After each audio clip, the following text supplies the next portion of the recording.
Hey guys, on this episode, guys, we're going to go back to the Jamie Munguia, Eric Bazinyan fight. Also, we're going to take a look at the Dubois Joshua fight that happened over this past weekend. Also, guys, is this the end of the heavyweight era as we know it? And who's going to come up next? All this and so much more on this episode of Samp&Chance Boxing. So strap in and thank you for letting us into your ears.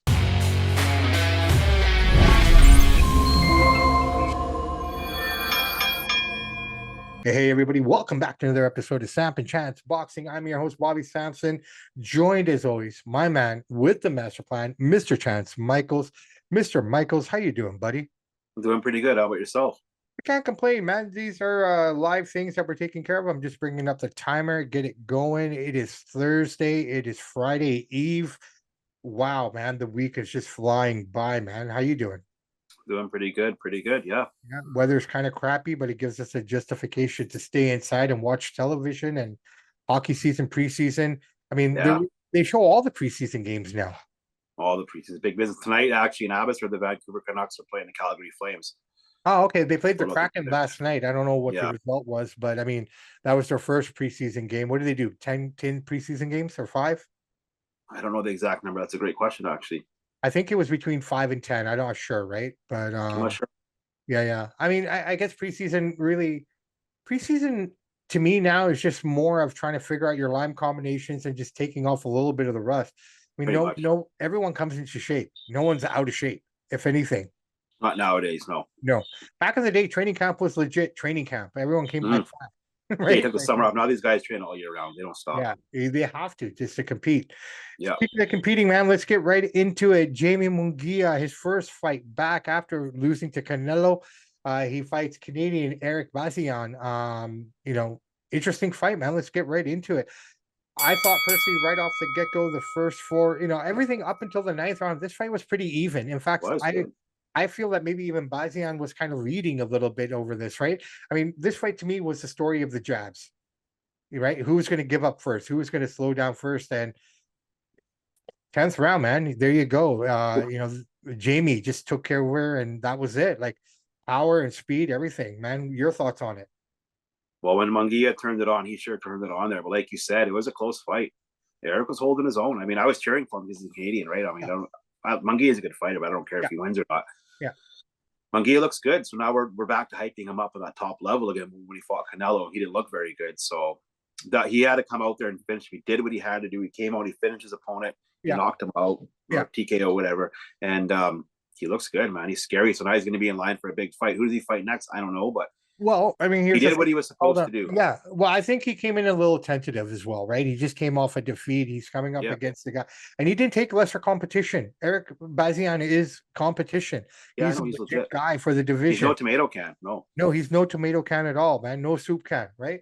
So, I mean, the reality of it is he took a hard fight right off the bat, right? Like, I mean, this shows that this guy's gumption, this grit. Like, I'm not afraid. Yeah.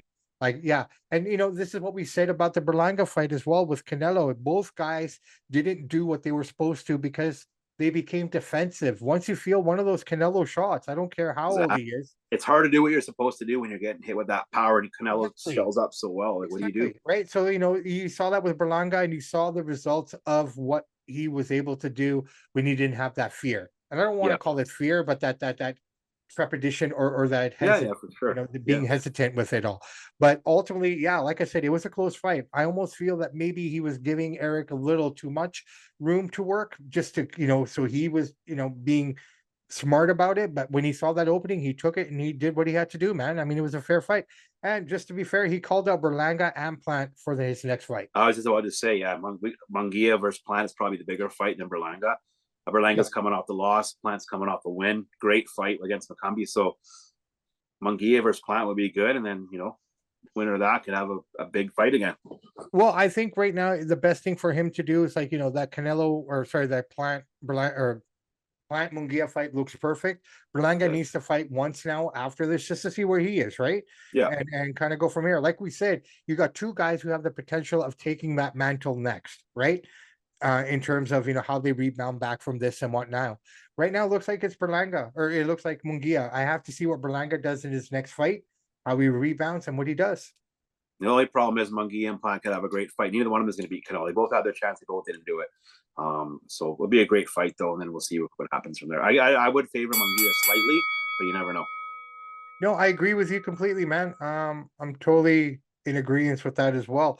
All right, brother, man. I think this is the one that everybody wants to hear about, and you know what we have to say about it. So let's get right into it. Anthony Joshua, Daniel Dubois, not the fight anyone expected, but we should have kind of expected I it. said it. I said Oh, 9 rounds. It happened in 5. I knew it was going to happen. hey, congratulations, bro, and And congratulations. like I said last show, there's a few reasons. One, Dubois is younger and stronger. Joshua hasn't won a big fight in years. He hasn't won. Every time he fights a big fight, he loses. Well, Nagano was a big fight, but he should have won that. He's beaten up on journeyman, and when he fights a good fight, it was like he lost both fights. So we overhyped him. Every expert, every critic was telling you this is Joshua, Joshua, Joshua. Once I heard all that, I knew that you just had to know that Dubois was going to win because everybody was saying was going to be Joshua. He just hits too hard. Well, And we talked. You're Joshua right. has been a shell of himself since he No, lost to Ruiz and Usyk. So, well, here's what I say. Like, and I said and one this. more thing before you say over, I love what Tyson Fury said after the fight. You silly, you know what? You cost me $150 million. So it was a good line. No, it's an interesting line. That's Fury being Fury, and that was cool, right? But here's how I look at it. I've said this on the show to you before when we were previewing it. If you look at the level of competition that these both guys fought to get to each other, you know, it's very different roads, right? Like, I mean, if you think about it, Matchroom Eddie Hearns did right by him by putting him in the ring with Hellenius and Wallin, and you know, say what you want about Nagano. That wasn't a real boxing match, right? So where you look at the other side and they look at, you know, Hergovich, who did he fight before that? Joyce, right? Yeah. Right. So I mean, you just look at all these kind of things.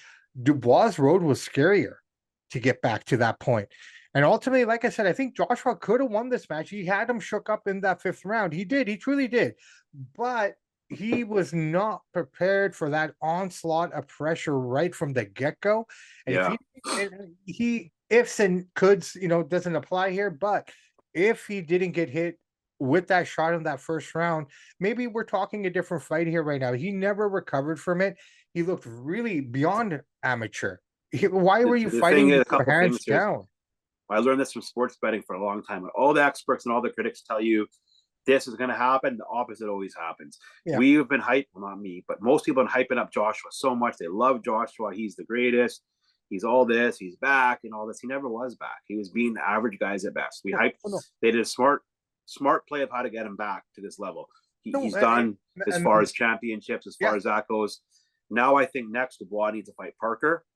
The winner of that can fight the winner of the Fury Usyk battles. That happens, whatever happens. But Dubois, he's still young, man. He looks great. He hits hard. Joshua kept himself open, dropped his hand, and he got clipped. Well, that's the argument right now. Does Dubois have to fight one more guy before he gets to that point, or is he the guy? Because I mean, if you look at it, Joshua was the guy. Regardless of this, if he won this fight, he was going to go after those two guys, right? Yeah. So would the same rules have applied to Joshua? Would he have had to fight Parker before he got to that fight? You know what I mean? No, not Joshua. No. And hey, I'm glad they put 96,000 people in Wembley, so that's a great turnout. And you know what? And we talked about this on the last show. I'm going to say it right now.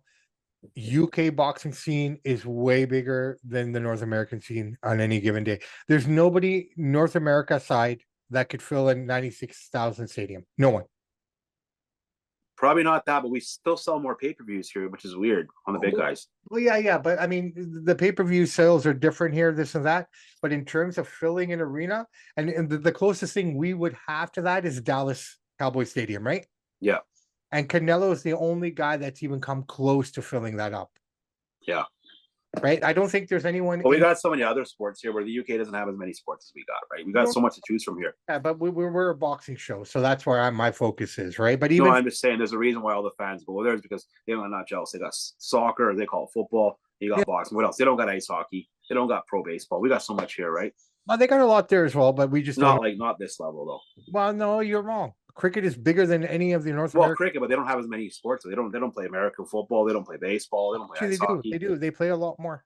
Not at this level though, dude. Not pro level. No, they don't play at that level. No, I agree with you completely. So that's what I'm saying. When I'm talking about sports, I'm talking about pros to go watch pros. We got so many options here. Right. You got options here, but what our options are different from their options, right? Whatever they have there blows up. Like, you look at the EPL, you look at the cricket scene there, it's way bigger than any of the scenes compared to here. We have our own scenes. You're not wrong. Yeah, I know. But what I'm saying is we have more options. I think they have options too, but hey, that's that. All right, brother man. I But tell I'm you, glad Dubois won. I predicted. I said now Ryan round 9. It was round 5. But I knew. I even bet that he was going to knock him out. Or I just knew it was going to happen because Joshua hasn't been tested, and they've been the guiding his career. And there's so much hype with this guy. People love it. I never really cared for the guy. He's not a bad guy. Don't get me wrong. no, There's no. something about him, and his reign is pretty much over now. He'll fight again, but he won't get back to that level. As you speak about reigns being over, let's get right into the third round here, my friend. Is this the end of the current heavyweight era? Absolutely not. Two Well, guys are out. Wilder and Joshua. 2 guys remain. Usyk and Fury. Now, if Usyk wins the second fight, you could say it's done. Pretty much. Because only Usyk stands. If Fury wins this fight, we're 1-1. Whoever wins this trilogy, if it gets a trilogy, is the king of this modern heavyweight era. Right now, Usyk is the king. Fury has to win this fight. If Fury loses this fight, it's over. You might see Fury and Joshua fight, but it won't mean anything. I mean, I think that fight's It's not still quite over yet. Well, it's not quite over yet, but I think it's getting to the end there, man. We're losing. Like, if you think about who the big guys were in the division, I mean, 2 of them are done, right? Like, you got Yeah. one guy left hanging by a thread, literally hanging by a thread, in my opinion. It's just he needs to do something spectacular Yeah. here in December to make it count and to make people, step away from the thoughts because, and again, it's nothing to do with his skill. It's nothing to do with that. Everyone talks about how much was taken out of Deontay Wilder in those 3 fights. A lot was taken out of Fury as Yep, well. for sure. There's a lot, right? And if you look at all the fights that Fury has had since then, they've all been, with all due respect to Derek Chisora and Dillian White and whatnot, they weren't great fights. There was Nope. nothing there for him. There was no challenges. His hardest fights were the Wilder fights, and then he took some easy fights to just prop himself up. Which will be a knock on Joshua's record because he never wanted to fight Wilder. It seemed like he always ducked him. That's how I always took it. Never fought him. Now they won't fight. There's no point. Wilder's done. Point, right? I mean, if Turkey was around then, we would have had that fight a long time ago, right? And maybe Joshua would have been knocked out then too. Who knows? Yeah, maybe would have won. We don't know, but who knows? We'll never know now, right? But the Fury Joshua fight, I still think is going to happen at some point. And if not for North America, it's going to be UK. If Fury loses the Usyk fight, loses a lot of luster and lose a lot of money. If Fury can win this trilogy, it would have to be a trilogy for him to win it. We'll see it. If Fury loses and gets knocked out or something, there's no point in Fury Joshua because then the public's not interested. I think, well, maybe not on this side, but it's still got a lot of traction over there.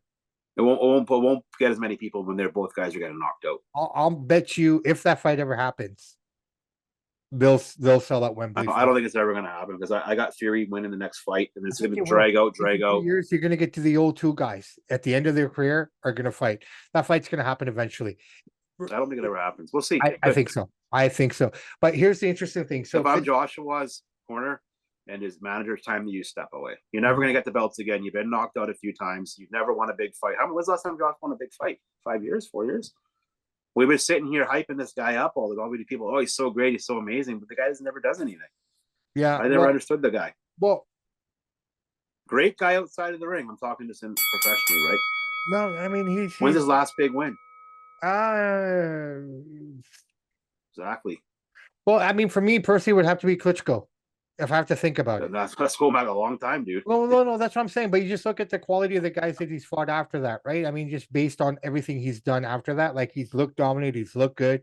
But you look at his defenses and you look at the people that he fought defending the title until he came up to Ruiz, who he didn't take seriously at all.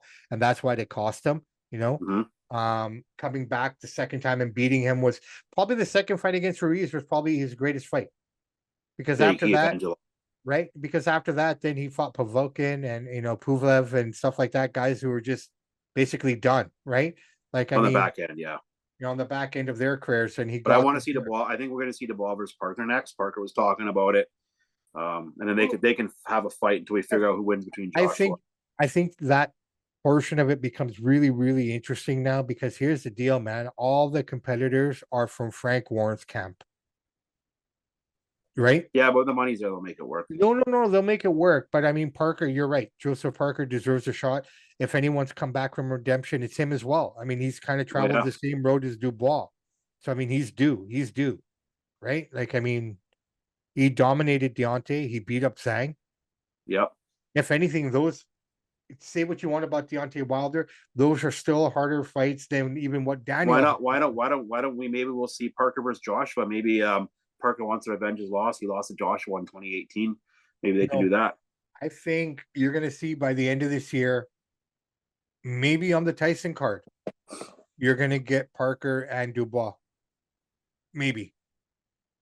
What Tyson? Paul and Tyson? No. Sorry. The Tyson Fury. Oh, okay, yeah. This December. There's still enough time for them to put something together if they really want to fight, right? And Daniel wasn't hurt. Yep. Right? Like, he took a couple of shots, something that he can't recover from in a month. Joyce is ready to go. You want a good card?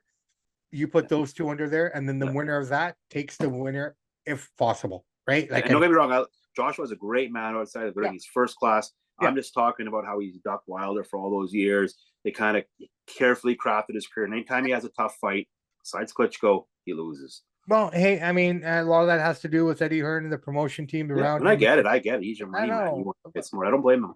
Most boxers are like that, right? I mean, it's until, like, look at Errol Spence. Errol Spence, his whole career was crafted. He got in there once with Crawford, just got shellacked. Yeah. Guy hasn't fought since. I know. Just saying. He will again. Just saying. All right, brother man. We were pretty much done here. Do we have anything in the world of boxing history?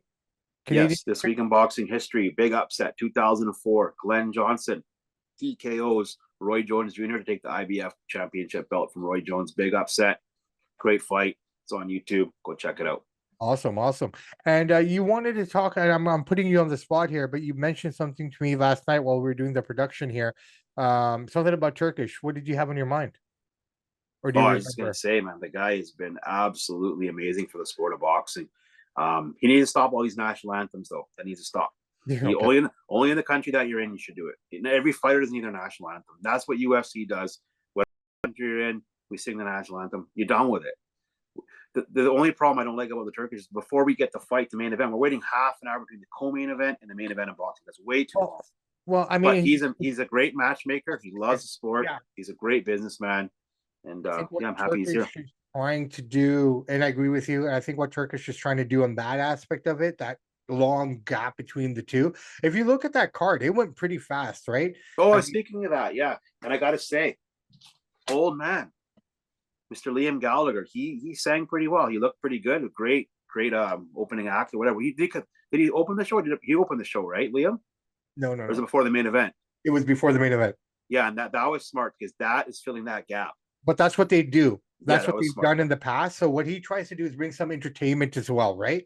Smart. Because regardless of how long, like, okay, all the other fights can end in the first, second round, and we saw a lot of quick stoppages here, right?